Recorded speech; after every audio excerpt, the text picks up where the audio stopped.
ನಮಸ್ಕಾರ ಸ್ನೇಹಿತರೆ, ಇವತ್ತಿನ ವಿಡಿಯೋದಲ್ಲಿ ಅಕ್ಕಿಯಿಂದ ಹಪ್ಪಳ ಮಾಡೋಣ ಸ್ನೇಹಿತರೆ. ಬನ್ನಿ ನೋಡೋಣ ಹೇಗೆ ಮಾಡೋದಂತ. 2 ಗ್ಲಾಸ್ ಅಕ್ಕಿ ನಾನು ತಗೊಂಡಿದ್ದೀನಿ ಸ್ನೇಹಿತರೆ. ಚೆನ್ನಾಗಿ ತೊಳೆದು ನೆನೆಸಿ ಇಟ್ಕೊಂಡಿದ್ದೀನಿ. ಇದು ಸ್ಟೋರಲ್ಲಿ ಕೊಟ್ಟಿರುವ ಅಕ್ಕಿ ಸ್ನೇಹಿತರೆ. 12 ಗಂಟೆಗಳ ಕಾಲ ನಾನು ನೆನೆಸಿ ಇಟ್ಕೊಂಡಿದ್ದೀನಿ ನೀರಲ್ಲಿ. ಈ ಥರ ನಾನು ಮಿಕ್ಸಿ ಜಾರ್ಗೆ ಹಾಕ್ಕೊಂಡು ರುಬ್ಬಿಕೊಂಡಿದ್ದೀನಿ ಸ್ನೇಹಿತರೆ. ನಾನು ರಾತ್ರಿನೇ ರುಬ್ಬಿಕೊಂಡು ಫ್ರಿಜ್ನಲ್ಲಿ ಇಟ್ಕೊಂಡಿದ್ದೀನಿ ಸ್ನೇಹಿತರೆ ಹಿಟ್ಟನ್ನು. ಇನ್ನು ಬೆಳಗ್ಗೆ ಸ್ನೇಹಿತರೆ 1 ಕಪ್ನಷ್ಟು ನಾನು ಅಕ್ಕಿ ಹಿಟ್ಟನ್ನು ತಗೊಂಡಿದ್ದೀನಿ. ನಂತರ 4.25 ಕಪ್ನಷ್ಟು ನೀರು ಹಾಕ್ಕೊಂಡಿದ್ದೀನಿ ಸ್ನೇಹಿತರೆ ಪಾತ್ರೆಗೆ. ಇನ್ನು ಚೆನ್ನಾಗಿ ನೀರನ್ನು ಕುದಿಸ್ಕೊಂಡಿದ್ದೀನಿ. ಮುದ್ದೆ ಕೋಲು ಈ ಥರ ಇಟ್ಕೋಬೇಕು ಸ್ನೇಹಿತರೆ ಪಾತ್ರೆಯಲ್ಲಿ. ನಂತರ ನಾವು ತಗೊಂಡಿರೋ ಅಕ್ಕಿ ಹಿಟ್ಟನ್ನು ಹಾಕ್ಕೊಂಡು ಕೈ ಬಿಡದಿರ ಕಲಿಸ್ಕೊತಾನೇ ಇರಬೇಕು ಸ್ನೇಹಿತರೆ, ಇಲ್ಲಾಂದರೆ ಗಡ್ಡೆಗಳು ಕಟ್ಟುತ್ತೆ. ನಂತರ ಉಪ್ಪು, ಖಾರದ ಪುಡಿ, ಜೀರಿಗೆ, ಕೇಸರಿ ಪುಡಿ ಹಾಕ್ಕೊಂಡು ಚೆನ್ನಾಗಿ ಕುದಿಸ್ಕೋಬೇಕು ಸ್ನೇಹಿತರೆ. ಗಂಟು ಇಲ್ದಿರ ಈ ಥರ ಇರಬೇಕು ಗಂಜಿ ಹಪ್ಪಳ ಮಾಡೋಕ್ಕೆ ಸ್ನೇಹಿತರೆ. ನಾನು ಒಂದು ಬಟ್ಟೆಯನ್ನು ತಗೊಂಡು ತ್ಯಾವ ಮಾಡಿಕೊಂಡು ಗೋಡೆ ಮೇಲೆ ಹಾಕ್ಕೊಂಡಿದ್ದೀನಿ ಸ್ನೇಹಿತರೆ. ನಂತರ ಒಂದು ಪಾತ್ರೆಗೆ ಹಾಕ್ಕೊಂಡು ಗಂಜಿಯನ್ನು ಚಿಕ್ಕ ಸೌಟು ತಗೊಂಡು ಈ ಥರ ಚಿಕ್ಕದಾಗಿ ಹಾಕ್ಕೊತ ಬಂದಿದ್ದೀನಿ ಸ್ನೇಹಿತರೆ. ಈ ಥರ ಹಾಕ್ಕೊಂಡು ಚೆನ್ನಾಗಿ ಬಿಸಿಲಿಗೆ ಒಣಗಿಸ್ಕೋಬೇಕು ಸ್ನೇಹಿತರೆ.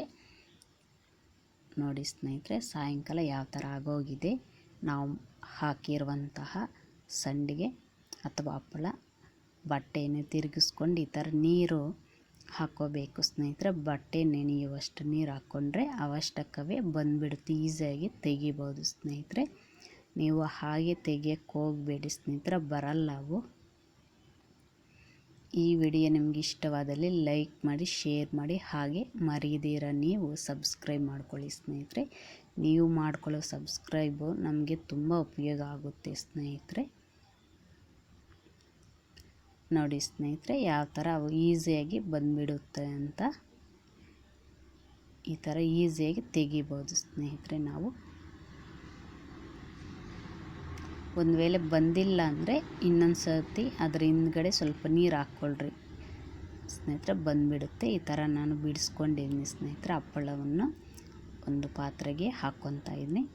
ಮತ್ತು ಈ ಥರ ಬಿಡಿಸ್ಕೊಂಡಿರುವಂತಹ ಸಂಡಿಗೆ ಅಥವಾ ಹಪ್ಪಳವನ್ನು ನಾವು ಮತ್ತೆ ಬಿಸಿಲಿಗೆ ಇಟ್ಕೋಬೇಕು ಸ್ನೇಹಿತರೆ. ಚೆನ್ನಾಗಿ ಬಿಸಿಲಿಗೆ ಒಣಗಿದರೆ 6 ತಿಂಗಳಿರುತ್ತೆ ಸ್ನೇಹಿತರೆ. ನೋಡಿ ಚೆನ್ನಾಗಿ ಬಿಸಿಲಿಗೆ ಇಟ್ಕೊಂಡಿದ್ದೀನಿ. ನಂತರ ಒಂದು ಚಿಕ್ಕ ಬಟ್ಲಿಗೆ ಸೇರಿಸ್ಕೊಂಡಿದ್ದೀನಿ ಸ್ನೇಹಿತರೆ ಹಪ್ಪಳವನ್ನು. ಇವಾಗ ನಾನು ಸ್ಟವ್ ಮೇಲೆ ಬಾಣಲಿನ ಇಟ್ಕೊಂಡು ಅದಕ್ಕೆ ಎಣ್ಣೆ ಹಾಕ್ಕೊಂಡಿದ್ದೀನಿ ಸ್ನೇಹಿತರೆ. ಎಣ್ಣೆ ಬಿಸಿ ಆಗಬೇಕು ಸ್ನೇಹಿತರೆ. ಚೆನ್ನಾಗಿ ನಾವು ಮಾಡಿದಂಥ ಹಪ್ಪಳವನ್ನು ಅದಕ್ಕೆ ಸೇರಿಸ್ಕೊಂಡಿದ್ದೀನಿ. ನೋಡಿ ಸ್ನೇಹಿತರೆ ಎಷ್ಟು ಚೆನ್ನಾಗಿ ಬಂದಿದೆ ಅಂತ.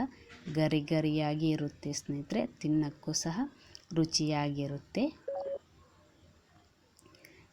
ನೋಡಿ ಸ್ನೇಹಿತರೆ ಈ ಥರ ಬಂದಿದೆ. ಎಣ್ಣೆಯಲ್ಲಿ ಹಾಕಿರುವಂಥ ಹಪ್ಪಳ ತುಂಬ ಚೆನ್ನಾಗಿ ಬಂದಿದೆ ಸ್ನೇಹಿತರೆ. ನೀವು ತಪ್ಪದೆ ಮಾಡಿ. ಈ ವಿಡಿಯೋ ನೋಡಿದ್ದಕ್ಕಾಗಿ ಧನ್ಯವಾದಗಳು.